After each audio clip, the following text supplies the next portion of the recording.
So I'm Stephen Burks. I was a Loeb Fellow here last year, and now I'm a visiting faculty design critic in the Masters of Design Engineering.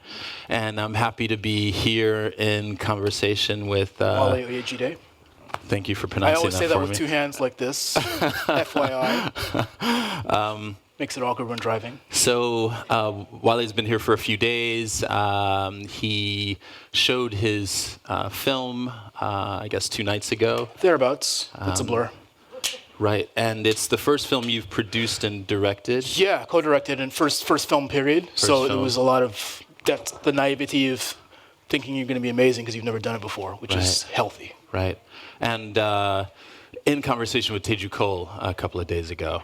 So today we're just here to talk about what he's been up to, what his practice is, and how it relates to design. Sure. And I'm really curious to get into some of the craft of that, the production. Sure.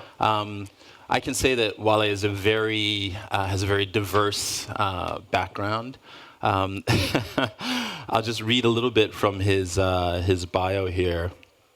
I know you started life as a lawyer. Well, actually, hopefully nobody's born that way. Afrobeat music producer, musician, and then sadly escapes to law school.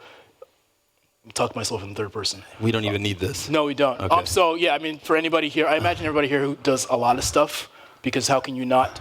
But I first really kind of began a career as an artist, as a musician, a producer, guitarist, vocalist, beat maker. Put out a few. This was in college, long ago now, sadly, I admit. I put a couple of records out. The first one was like just straight instrumentals. If anybody's familiar with DJ Shadow, kind of instrumental hip hop. I love DJ Shadow. Yeah, so I was a child of that. So it was that.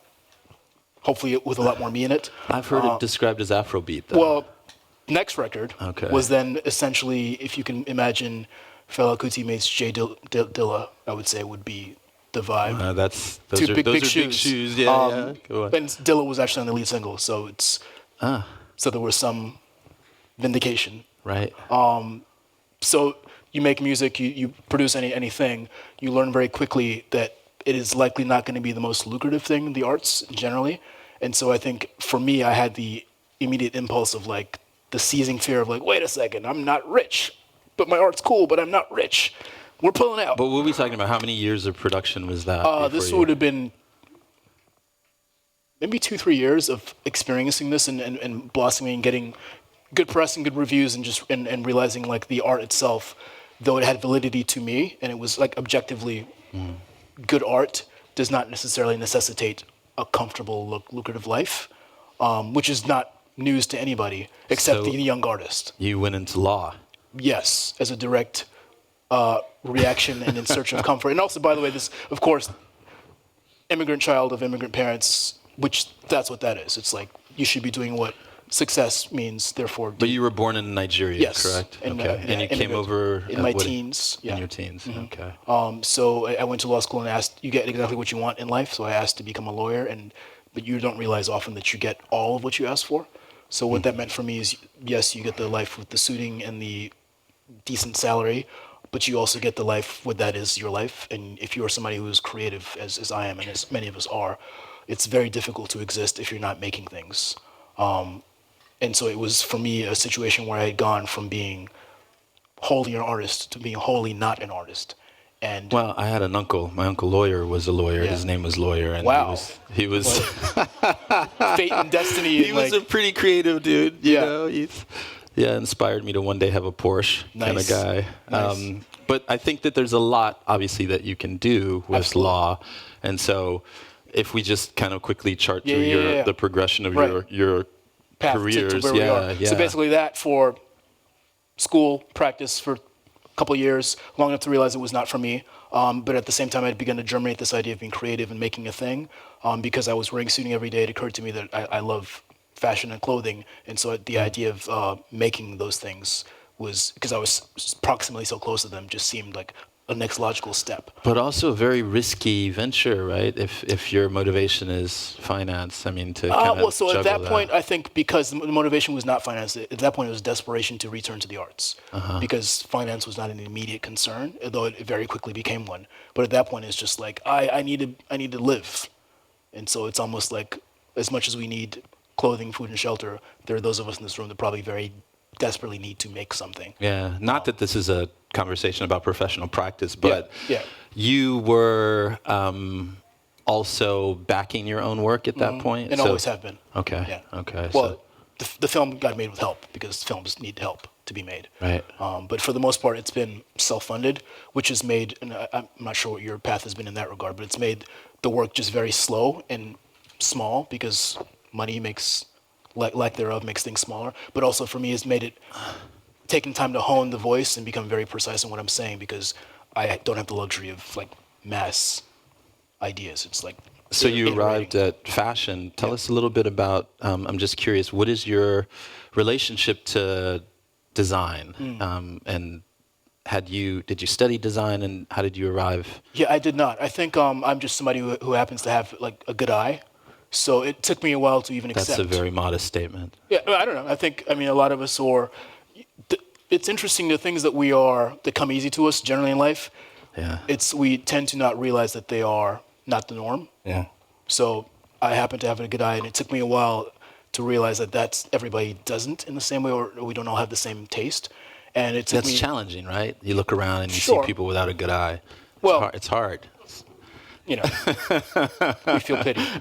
And I didn't use the term designer for a while because I don't have a classic design or any design training beyond a person who has a good eye and then uses that eye to make things. I think there's the natural, not inferiority complex, but just like, how do you go in a room full of doctors and be like, I'm a great surgeon if you haven't gone to med school? You're self-taught in fashion. In that sense. And that doesn't mean I'm great. It just means I haven't had the luxury of an education. So how many years did you spend sort of arriving at your brand, Ikiré Jones? I feel like I still am, but it was not long, really, because it's maybe one between just like year zero of like prototyping and like here's how this should look. But really the mission of it grew organically over time to where like if you speak to me today, there's a very strong, this brand exists for this reason. How would you describe, what is the mission of Ikiré Jones? If you want the bullet points, it's to tell stories about people who are marginalized in beautiful ways so that they are less marginalized. So the design has a very strong and very intentional purpose of cultural acceptance. And for those of us that may not know your body of work, I mean, you can see a couple of images here. I here, guess we should show pictures while we're talking. Sorry. I mean, it's very direct in terms of its application of the image of or the representation of a person in a different context. So it's almost you've been doing. I know there's a collection called Untold Renaissance. Yeah, it's a couple of years ago. Yeah, and so I think a lot of it circles around the idea, because of my immigrant background, a lot of it has had to do with identity and just the idea that many people will come to a place, whether it be America or Europe or Latin America, tend to feel like and be told that they don't belong. And so there's the tension of wanting to be accepted into a place while also struggling to hold on to what you came with culturally. And so what does that look like in a design practice? So how does that relate to Untold Renaissance? Do you have an image of that collection? Yeah, that looking back historically about people who, that's kind of specific to the medieval European era and the idea that you look at these paintings and rarely see people of color, and when you do, they're almost always in a subservient role. So they're holding a bowl of fruit or holding a baby, and they're almost always in the background, the corner of a shot, and that is how they're immortalized, despite the fact that they certainly would have had nuanced experiences. Right. And so for me, it's almost the idea of having that as a parallel to our contemporary lifestyle, but also thinking about it as almost redressing their stories so that they are literally brought to the forefront of these images. So you're placing the image of, this is kind of... Can we go back? Well, that one as well. So you're placing the image of people of African descent into a European context. Yeah. And giving them ownership of that context through the garments, right? Yes. I mean, that's the idea. And then the garment then gets put later, as we arrive, that same narrative then gets put on the body of a physical person who has been placed in a European context and doesn't have agency.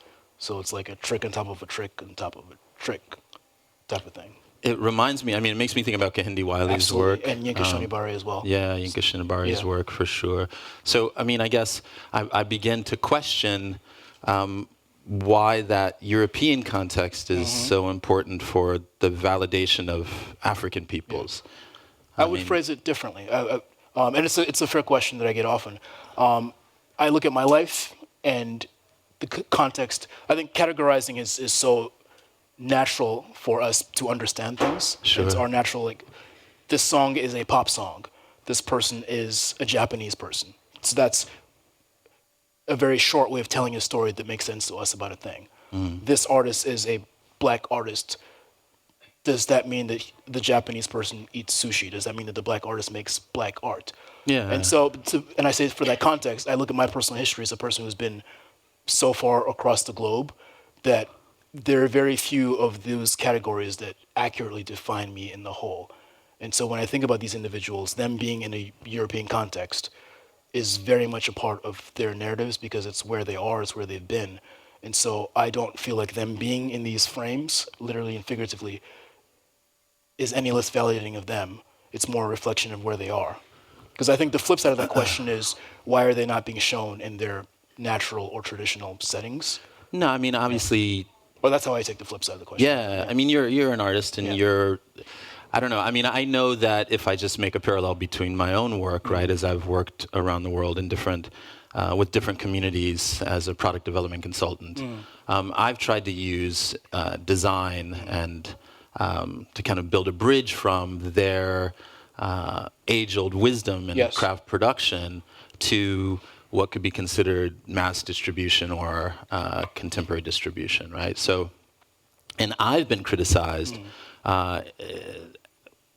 maybe as kind of reappropriating, right, their culture for your means, for my means, but in fact, I'm trying to kind of set up what I would call a hand factory, right? So to use their craft to create economic power through production. Yes. But I think when I look at your work, the challenge for me is really a question about production, a question of how the image is used in terms of the promotion of the image, but not necessarily how does it benefit the individual in production. I mean, I guess we should back up a little bit and speak more broadly about your process and the way that you're working. When you talk about individuals then wearing the clothing, you're speaking directly to what your current project, which is around refugees in Calabria, right? Yeah. So and maybe it's been an ongoing project for a few years. Italy generally, and really the hope is that this spans the globe, and so this really is just the first iteration of it. Right. So this is almost like the prototype demo tape is how I see it, and if people love it, then we get funding for the globe. But I think to your point,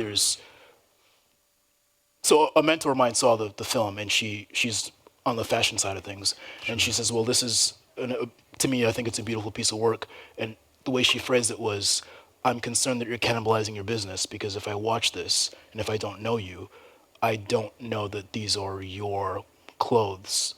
And so as a fashion person, which was interesting because that's, for me, a deliberate thing. Sure. I was not hoping to make a commercial. That's the worst thing you want to do, I think. So for those of us that haven't seen the film, just give us a little bit of an overview in terms of the process. So you design these clothes and you've printed them with, I guess in the case of the Untold Renaissance, these images of the people in a European context, and then you've brought the clothes to people in a European context, to Italy, to Calabria specifically, and that's, I think, interesting for us in terms of urbanism, right? Calabria is a nearly deserted town in the south of Italy, where the majority of the young people have left in favor of jobs in the north, et cetera, and there's a very large kind of aging, well, I guess maybe not large, but an aging population. So you have this kind of win-win situation in terms of the refugees or the migrants, right, coming there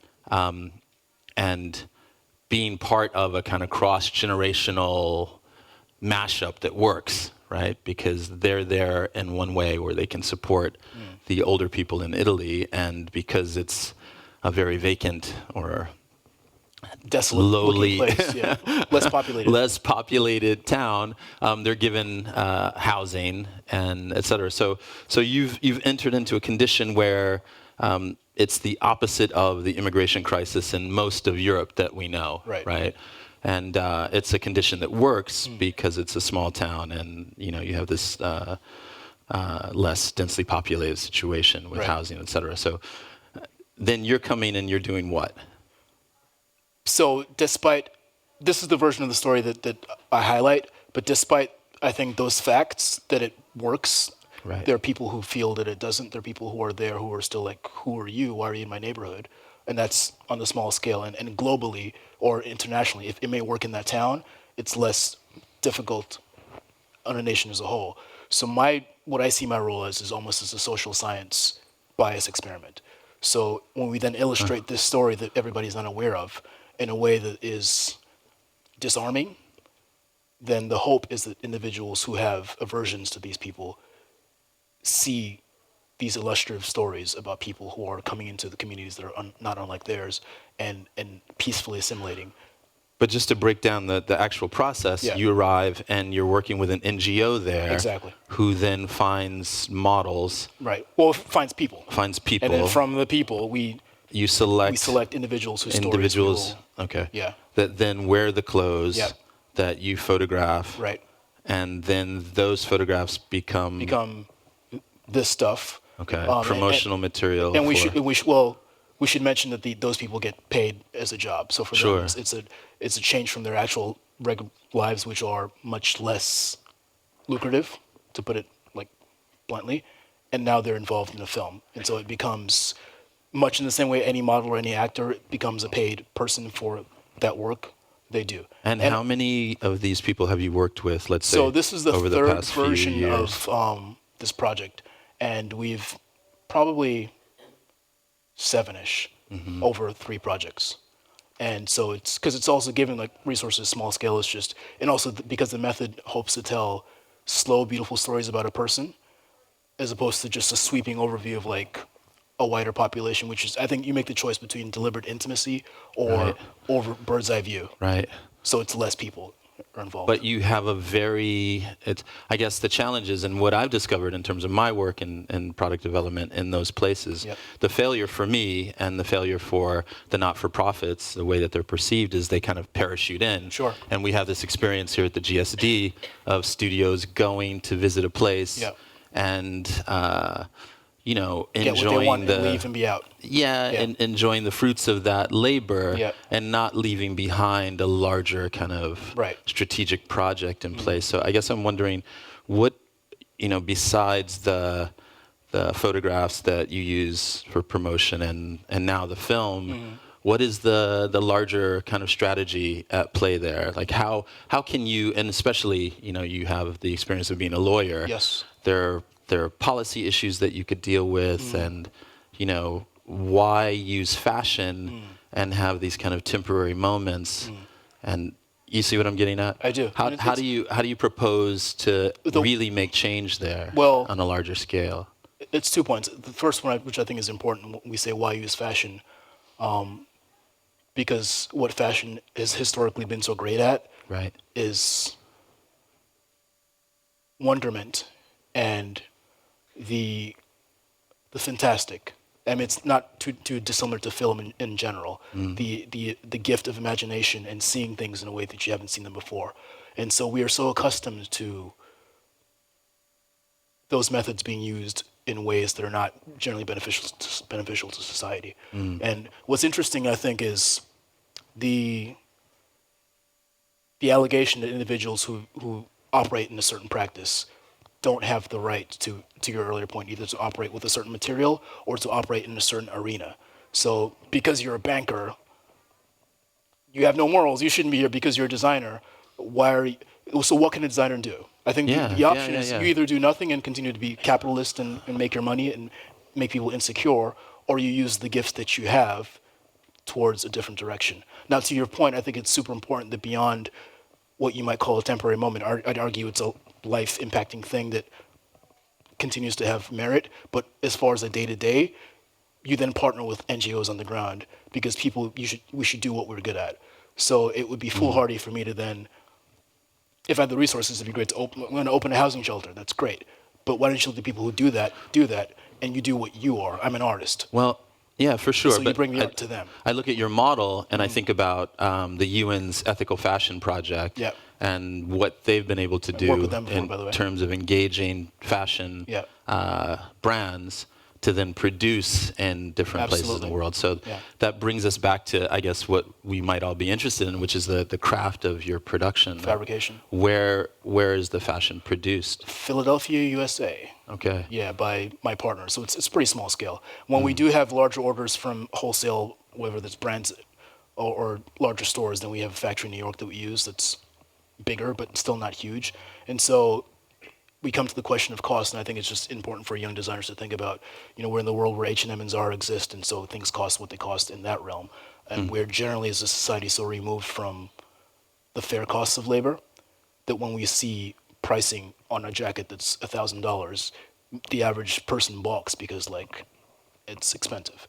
But if you show the process to make this product, and if you imagine yourself being the one to make that product, then it's not a stretch to think about what would be the fair wage, Sure. the fair cost of your labor, and that's what the cost is. Well, So it's an education, I think. No, of course. But we like to think about, in terms of the craft and the way that I'm working, we like to think about the hand adding value. Yes. So traditionally in industrial production, you'd like to keep the hand away from the production because the more times you actually have to touch a thing in manufacturing, the more expensive it becomes.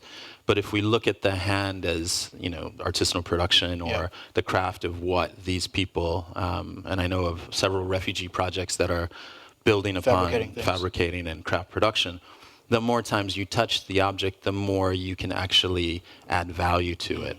And so if we try to shift the perception of craft and as being something that should be cheap to something that has value because of how it's made, right? It's no different than luxury brands throughout Europe, which they've been doing for years, right? So I'm wondering how you might be able to use that kind of for those model. populations.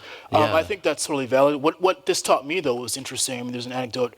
So the film features a young kid whose dream is to become a football player. And so, spoiler, we pay him to be in this film, which, by the way, he's like a willing, very happy participant. Right. And we check back in on him, or I check back in on him, and he's taken the money we paid him to leave Italy and go to France, be scouted by a football team.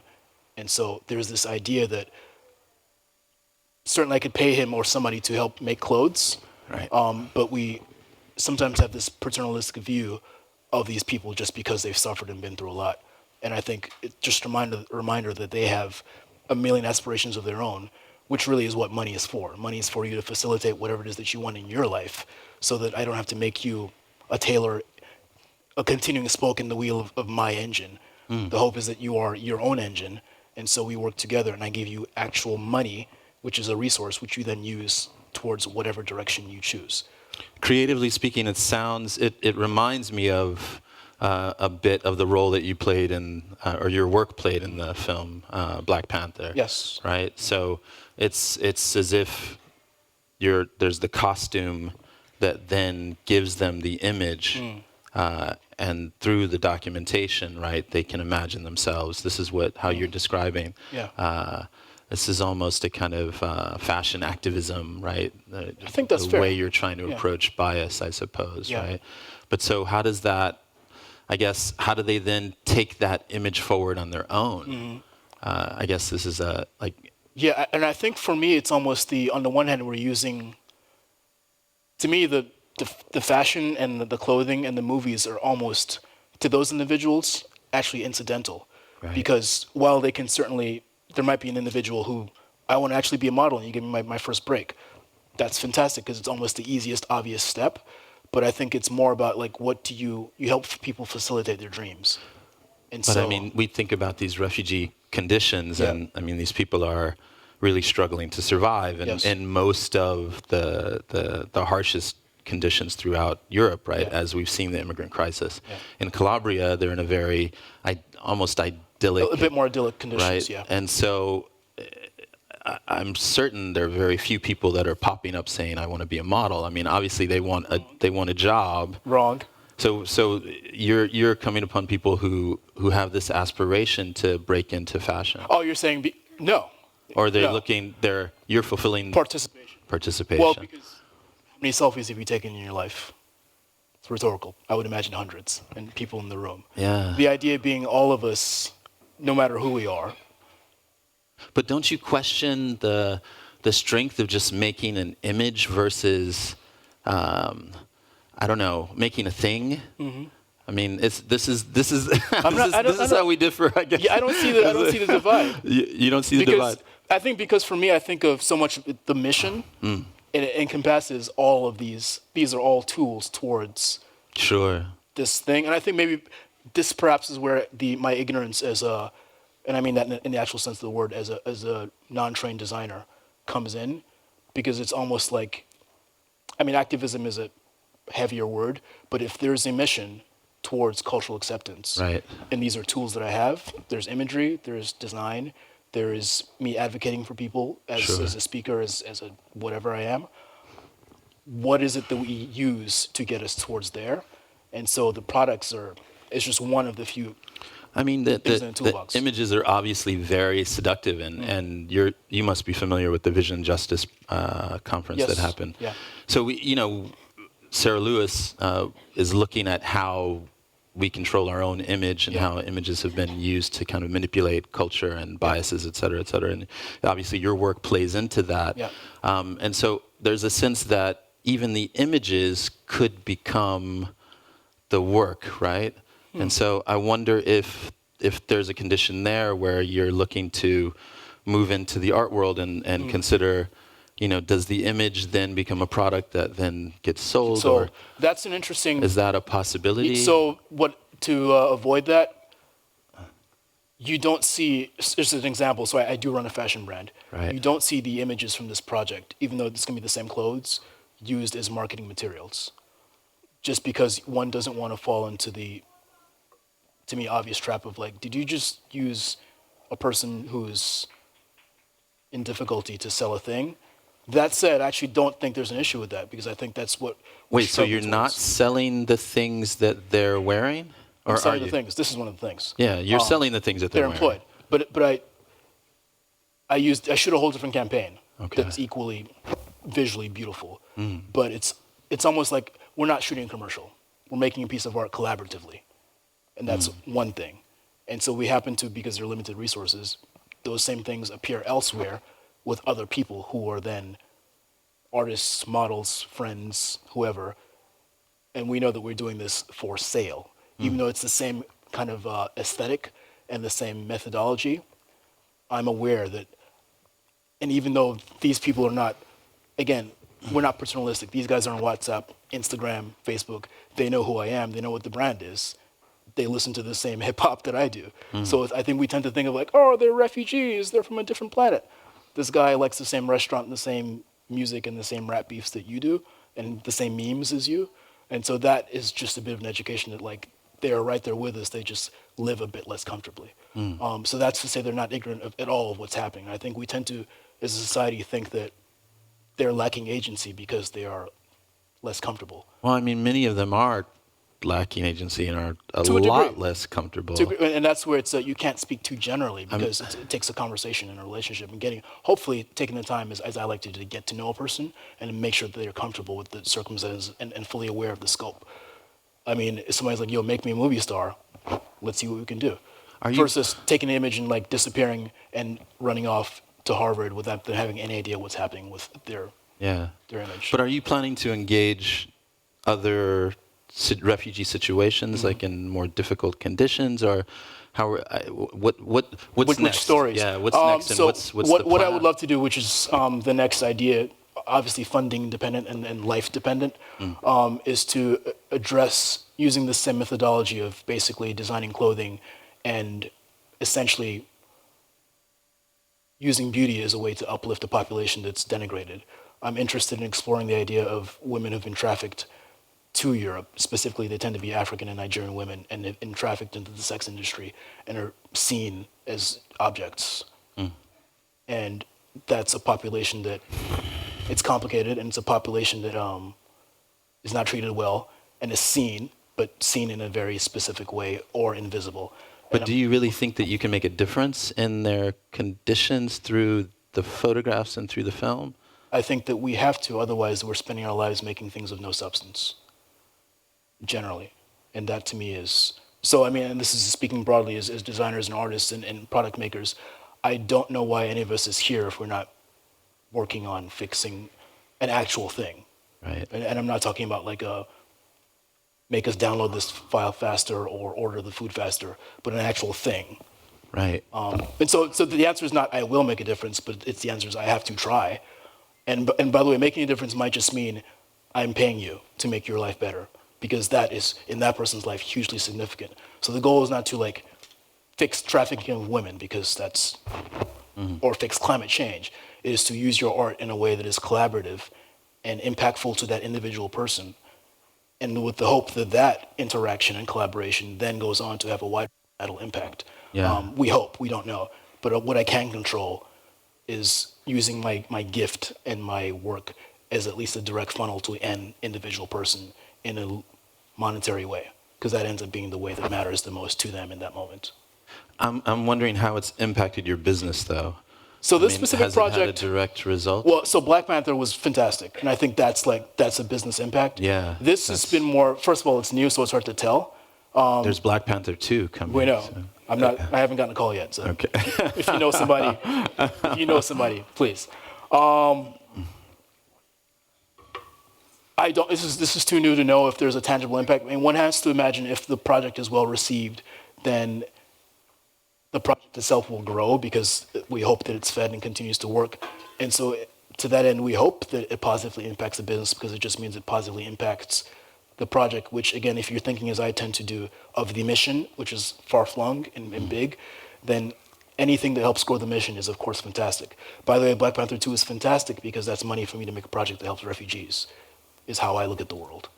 So it's not, when people think about that. But what could that look like, just conceptually? Yeah. Right. How would you utilize Black Panther 2 to help refugees? To get money to self-fund another project, as I did with this one.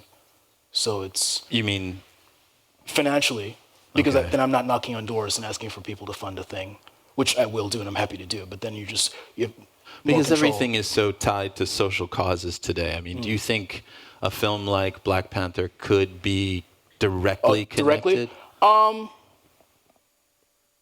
Have you had any of these conversations with Hannah or Ryan Coogler? Do you have... I don't know them well enough, Okay. but I think the way that generally these things work is people use those huge platforms to then, because it's Disney, it's Right. it's a Marvel. corporation. Yeah. So the hope is that you use that as a pivot towards something that you can directly control. I'm sure Disney is doing lots of lovely things. I don't know, but it's really just the more people are aware of the work, the more you can steer that hopefully towards people being aware of the mission as a whole. So I actually don't see much of a separation or the need for a separation. To me, the commerce is really just more of a resource towards Right. the work. And I think we fall into a trap oftentimes of oh, you're an artist, you should be broke, you should not make money. And this is just because, and I think, and that keeps us limited in what we can accomplish because we're so concerned with, rightfully concerned, the ethics as we should be, and of being perceived as being pure, that we then achieve less because Right. we're allowing ourselves to be so like, I gotta make sure I follow the rules because my comments are gonna be crazy. I guess before we open it up to questions, I'd love to just speak specifically about the kind of creative intention. Yes. And I'm wondering if, a film like Black Panther actually has gone on to influence your work Yeah. in the studio in terms of making the fashion. I mean, I would imagine, I think it's the reverse, to be honest, because they come to us, Right. and we appear there.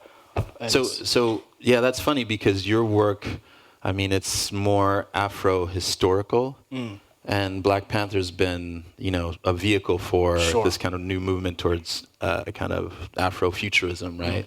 A new perception of Afrofuturism. Yeah.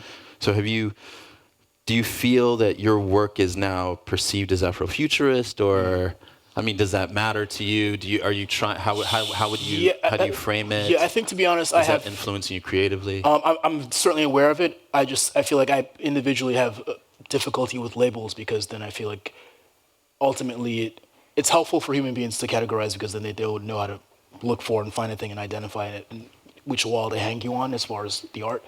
For me, that ends up being limiting though, and I think it's no different than when you're a musician. Well, oh, you make jazz, you make hip hop, therefore, then what are you doing over here with that sound? I think there's value in establishing relationships, right? So because of the huge machine that Black Panther is, Yes. not to say that you have to categorize your work in that sense, but that there could be more kind of creative exchange if you considered Embrace that. there was some dialogue there. Yeah. I don't know. I'm just wondering if there's some dialogue there. Yeah, I mean, I think the hope is that the work speaks. So I hadn't heard nobody's phrased it that way. It's almost like Afro-retro historical. That's interesting because I think that's accurate. But I think the more that it's kind of open, the more it can speak to more people. Right. So if you look at it and you look forward, that's great. If you look at it and look back, that's great. And hopefully you look at it and it speaks to the contemporary in some way, is what I hope. Okay, cool. So you guys are still with us? Sorry. We have I just want to open it up to questions for Walé. I tried to kind of really grill him there, so I don't know. Maybe there's nothing left to ask, but anything anyone wants to ask? All right. One. There's an after party, I'm told. There's not. Okay. Thank you, guys. Yeah? Don't be shy. This is it. Yeah. Okay, we got one question in the front. Yeah. Thank you for coming. Thank you for having me. Since you are so multifaceted in your practice, what do you think is next? I mean, you have your fashion house, but you did music. Do you think there is another avenue that you would like to pursue? I'm going to talk to this gentleman about all the cool stuff.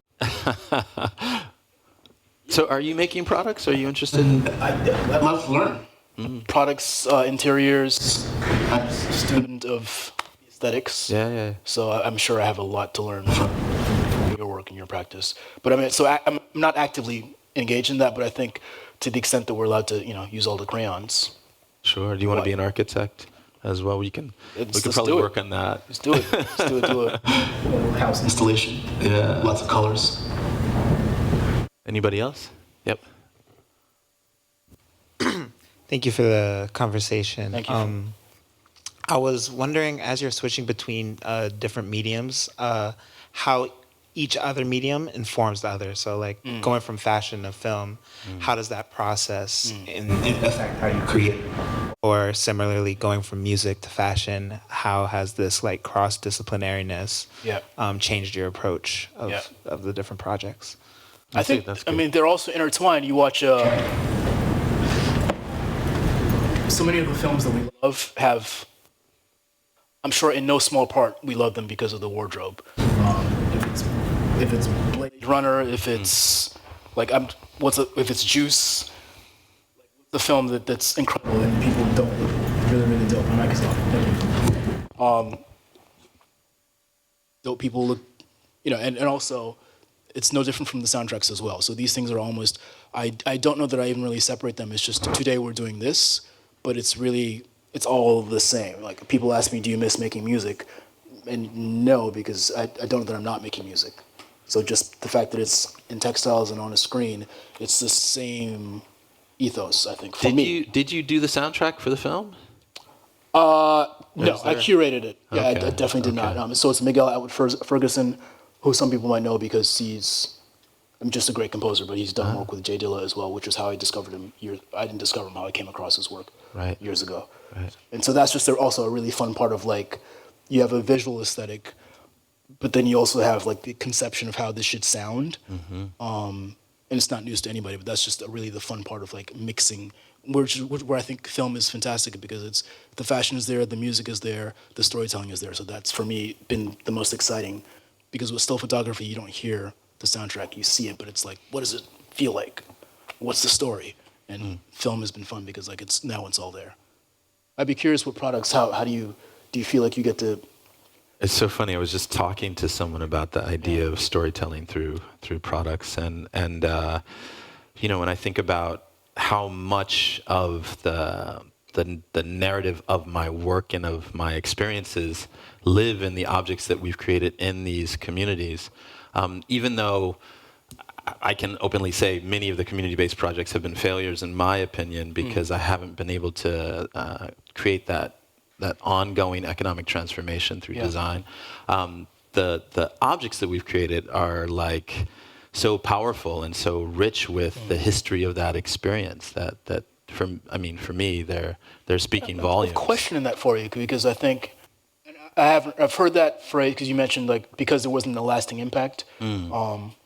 And I've even heard that said from people who, like documentary filmmakers, was like, "Oh, I made this documentary about this issue, and the issue persists." Yeah. And I wonder, and it's an open question, if is that a failing in itself, the fact that you didn't basically change the world with the art? No, I mean, okay, yeah, we all want to change the world, but that's. Well, I'm not. I wasn't being glib. No, that's valid. Because if that's totally the valid. case, then how do you ever succeed? Because you're never ever going to change the life of every refugee, for example.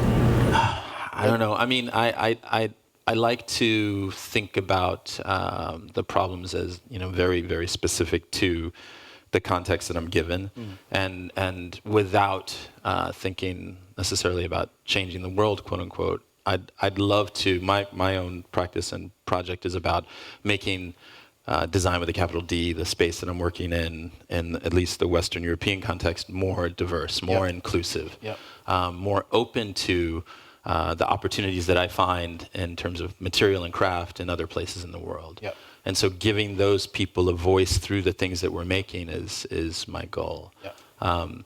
And so, the relationship to manufacturing that we've managed to, our strategy now is to work with companies that have like-minded goals, right? And so if we can find a manufacturer who already engages the hand, already has the kind of artisanal scope figured out, and we can go in and work with research and development to figure out how to best utilize that craft and create a project or a product that moves those traditions forward, then I'm happy. It's not, changing the world one product at a time is more like it.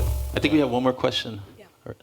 Hi. Hello. Thank you. Yeah, this was really an interesting talk. I guess my question comes from one of your comments in the beginning where you talked about like when you were in law, like you had this desire to create and that kind of like fueled your creativity. So I guess in terms of identity or like how much of your work is embedded with a struggle or like a desire to redepict like a Black male identity, or like how do you see your own kind of desire to create like manifest in the work, or what do you gain then by creating this work, and like how does that change or construct your identity? Apologies to anybody who's been seeing me talk because this is not standard. I have a beautiful daughter, and to me it's important that she grow up with less hang-ups about herself than I did.